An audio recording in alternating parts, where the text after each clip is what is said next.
வணக்கம். ஜிகேஎஸ்வி ரவிச்சந்திரன். நான் ஏன் உங்களை வெளிநாடு வேலைக்கு போக சொல்கிறேன் அப்படின்னு சொல்லி கேட்டிங்கன்னா, 80% இளைஞர்களுக்கான வேலை வாய்ப்பு இங்கே இல்லை.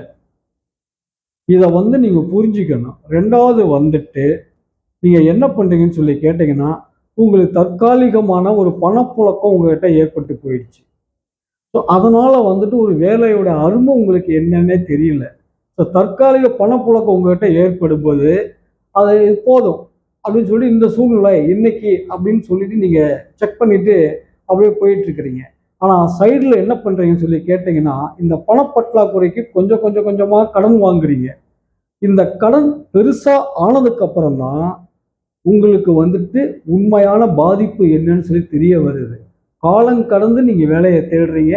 அப்போ தான் உங்களுக்கு வேலை தெரியல, 32க்கு ப்ளஸ் அதுக்கப்புறம் தான் உங்களுக்கு உண்மை புரியுது.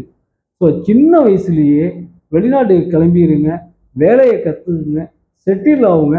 45க்கு பிறகு இந்தியாவில் செட்டில் ஆக கணக்கு பாருங்கள். இதுதான் நல்ல வழி. நன்றி, வணக்கம்.